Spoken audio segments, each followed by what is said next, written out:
Hi.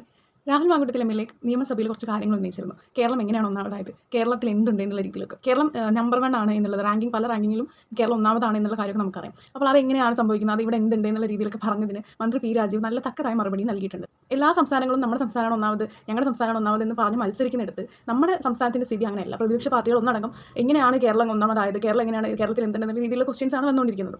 അപ്പോൾ അവർക്കുള്ള മറുപടി എന്ന രീതിയിൽ മന്ത്രി കറക്റ്റായിട്ടുള്ള കാര്യങ്ങൾ പറഞ്ഞു കൊടുത്തിട്ടുണ്ട്. അതായത് ഇവിടെ തൊഴിലില്ലായ്മ ഏറ്റവും ഇന്ത്യയിൽ തന്നെ എല്ലാ യുവാക്കളും നേരിടുന്ന ഒരു പ്രശ്നമാണ് തൊഴിലില്ലായ്മ. അപ്പോൾ ഈ തൊഴിലില്ലായ്മ ഇല്ലാതാവണമെങ്കിൽ എന്ത് വേണം? വ്യവസായം വേണം. അപ്പോൾ കേരളത്തിൽ വ്യവസായം വരണമെങ്കിൽ എന്താണ്? കേരളം ഒന്നാമതാണ്, ഇവിടെയാണ് this is the right place എന്നുള്ളത് എല്ലാവർക്കും തോന്നുന്നതല്ലേ. അപ്പോൾ അത്തരം രീതിയിലേക്ക് കിടക്കാൻ വേണ്ടിയിട്ട് നമ്മൾ കേരളം ഒന്നാമതാണെന്ന് നമ്മൾ തന്നെ സ്വയം പറഞ്ഞ് അഭിമാനിക്കുകയും ഇവിടെയാണ് കറക്റ്റ് സ്ഥലം എന്നുള്ളത് എല്ലാവർക്കും മനസ്സിലാക്കി കൊടുക്കുകയും ചെയ്യേണ്ട ഒരു സാഹചര്യത്തിൽ നമ്മുടെ ജനപ്രതിനിധികൾ തന്നെ കേരളത്തിന് എതിരെ നിൽക്കുന്ന ഒരു അവസ്ഥയാണ് വരുന്നത്. കേവലം രാഷ്ട്രീയ താല്പര്യങ്ങൾക്ക് വേണ്ടി മാത്രമാണ് ഇങ്ങനെയുള്ള ഓരോരോ വിമർശനങ്ങൾ ഉന്നയിക്കുന്നത്. പക്ഷേ കേവലം രാഷ്ട്രീയ ലക്ഷ്യങ്ങൾ വെച്ചുകൊണ്ടും നേട്ടങ്ങൾ വെച്ചുകൊണ്ടും ഇങ്ങനെ വാദിച്ചതുകൊണ്ടും വിമർശിച്ചുകൊണ്ടും കാര്യമില്ല. കാരണം അങ്ങനെ നിങ്ങൾ പറയുമ്പോൾ ഇവിടെ നഷ്ടമാവുന്നത് കേരളത്തിലെ യുവാക്കളുടെയും കേരളത്തിലുള്ള ജനങ്ങളുടെയും അവസരങ്ങളാണ്. ഇപ്പോൾ കേരളം നേരിടുന്ന വലിയൊരു ഭീഷണി ലഹരിയാണ്, നമുക്കറിയാം.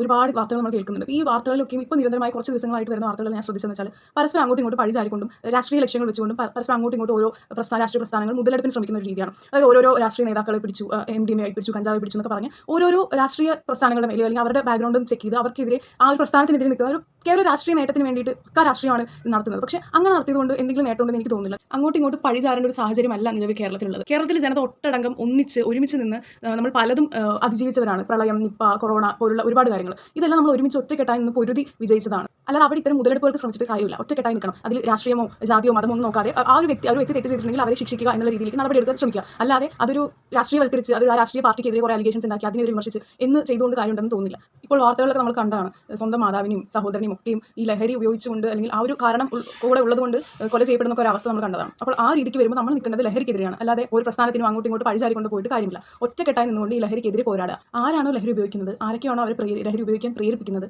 അവർക്കെതിരെ നമുക്ക് നീങ്ങാം. അവർക്കെതിരെ നമുക്ക് നടപടി സ്വീകരിക്കാം. ഒറ്റക്കെട്ടായി നിന്നുകൊണ്ട് നമുക്ക് ലഹരിക്കെതിരെയും പൊരുതാം.